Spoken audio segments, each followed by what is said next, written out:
A quick mention on tight ends, because these guys don't meet our threshold. They're slightly over 50% roster. Dalton Schultz and Brenton Strange is who you want to check for in your league. You never know. Obviously. Taysom Hill, though, is somehow our tight end on waivers this week. He's 99% available. They do play the Titans. Taysom Hill against the Jets threw a touchdown, a long touchdown. He had 12 carries, so when we spent the week talking about Audric Estime, Taysom Hill gets a ton of rushing work. He had 6 targets. As well. Just a ridiculous day production-wise across the board from Taysom Hill. We got to hear from him on his potentially last Superdome game. Some emotion here for the Saints utility man. Yeah, it's like I didn't really feel any type of way this morning, but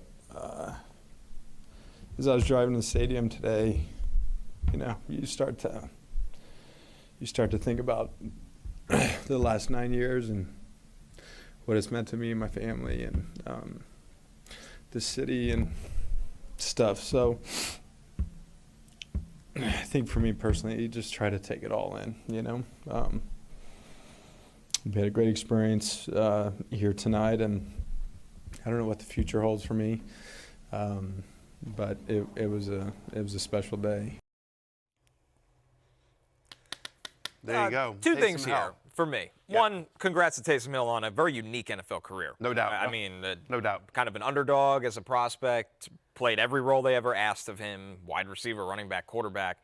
The second thing is, because this is the conversation about Taysom Hill in fantasy this week, this isn't probably, I wouldn't expect this next week. It was like a senior night of a varsity football game where at the end they're like, go out there and throw a long touchdown when the Jets are expecting you to run out the clock. And I mean, he'll get carries, plenty of carries, but the passing production obviously inflated this performance specifically. 48% of the team rushes last week. He got 7 more carries than any of the Saints players, so you could see him doing that. But I agree with you.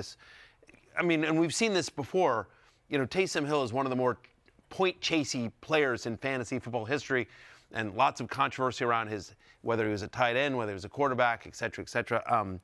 But if you're desperate, I guess not for running back, but at tight end, if you're in, this is what I would say. If like Strange and Schultz are not available, and you're basically looking around for a touchdown-dependent tight end, because that's kind of what you're sifting through, who has a better chance at a touchdown than Taysom Hill, who, they use in a lot of variety of ways. So I do think, from that standpoint, I agree with you. I would not expect this kind of production.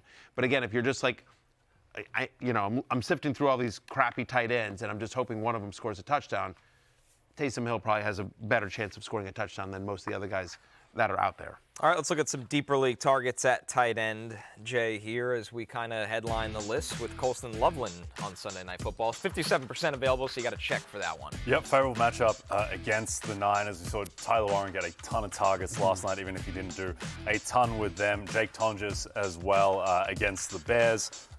George Kittle in some doubt there. So if Kittle can't go, then Tonjes becomes very appealing. And then A.J. Barner against Carolina. A.J. Barner has had at least an 18% target share in 3 of his past 4 games. Yeah, he's connected with Sam Darnold a few times, and had coming up the nice game last week as well. There we go. It is Festivus time. It is Festivus. It is time once again for the airing of grievances, Jay. Yes, the airing of grievances. What have you got, Connor? I got some problems with you people. And what I mean by you people is some of our co-workers here in the show. Jay, we had a chance for absolute greatness this year. And what I mean by greatness was we were all playing to make sure one thing. Matthew does not three-peat as the fantasy football champion in our league. And then the attention turned all of a sudden. The attention turned from, forget Matthew three-peating, can Matthew have a winless season? He started off 0-7, and all of a sudden, producer Adam, Stupid Dev, Jay, you by 2 points. Let him go on this winning streak. Steven gets blown out almost by Matthew. Rotopat loses by double-digit points. And then backup producer Pete gets smashed by 31 points.